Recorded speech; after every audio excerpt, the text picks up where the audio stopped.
Assalamualaikum warahmatullahi wabarakatuh. Selamat datang kembali di channel ini. Untuk mendukung channel ini agar lebih berkembang, jangan lupa untuk subscribe, like, dan share. Di video kali ini, saya akan menjelaskan tentang sistem gerak pada tumbuhan.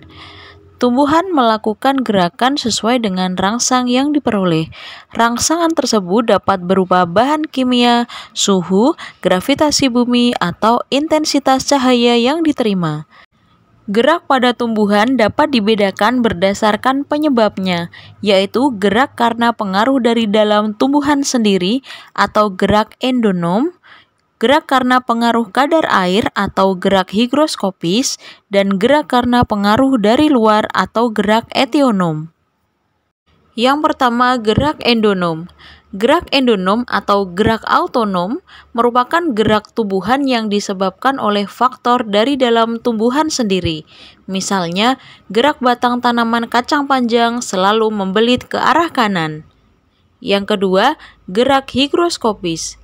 Gerak higroskopis merupakan gerak tumbuhan yang disebabkan oleh pengaruh perubahan kadar air dan kelembapan. Misalnya, pecahnya buah tanaman polong-polongan ketika sudah tua akibat perubahan kadar air di dalam sel.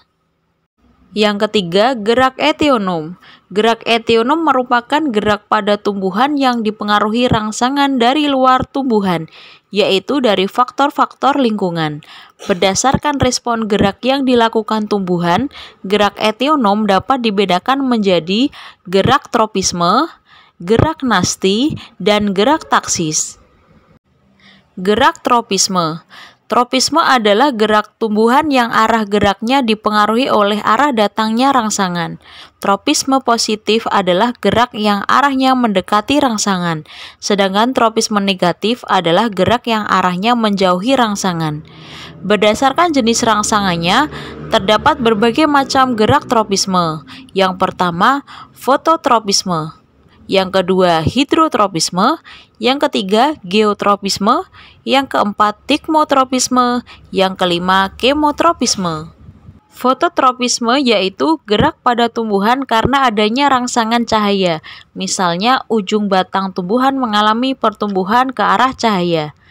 Hidrotropisme adalah gerak pada tumbuhan yang disebabkan oleh rangsangan air. Contohnya, pertumbuhan akar menuju sumber air. Yang ketiga, geotropisme. Gerak pada tumbuhan karena adanya rangsangan gaya gravitasi bumi.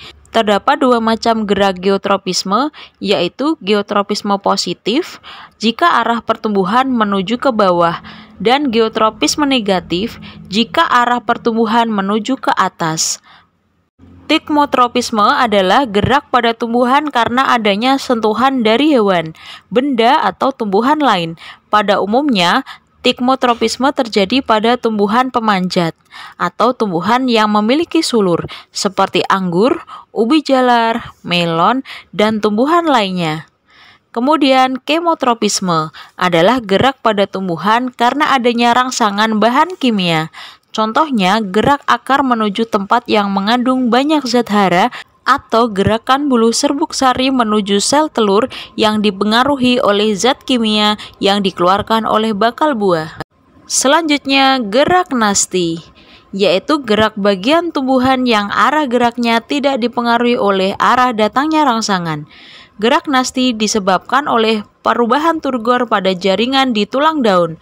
Berdasarkan jenis rangsangannya, gerak nasti dibedakan menjadi beberapa macam. Yang pertama, fotonasti.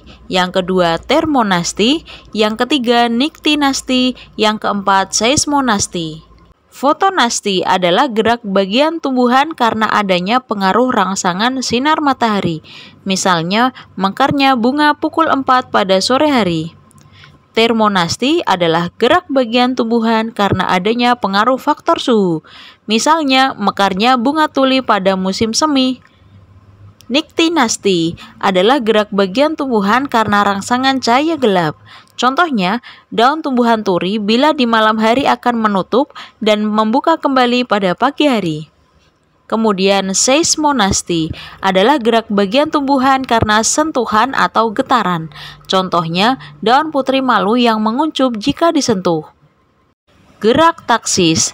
Taksis merupakan gerak pindah tempat seluruh bagian tubuhan yang arahnya dipengaruhi oleh sumber rangsangan. Biasanya gerak taksis dilakukan oleh organisme bersel satu, seperti Euglena viridis. Berdasarkan rangsangan penyebabnya, taksis dibedakan menjadi fototaksis dan kemotaksis. Fototaksis adalah gerak seluruh tubuh tumbuhan yang disebabkan oleh rangsang cahaya. Misalnya, kemampuan berpindahnya Euglena viridis disebabkan karena organisme tersebut memiliki alat gerak berupa flagela dan reseptor cahaya. Kemudian kemotaksis merupakan gerak taksis yang disebabkan rangsangan berupa zat kimia. Contoh yaitu gerakan spermatozoa tumbuhan lumut dan paku. Demikian materi yang dapat saya sampaikan. Sampai ketemu lagi dengan video berikutnya. Wassalamualaikum warahmatullahi wabarakatuh.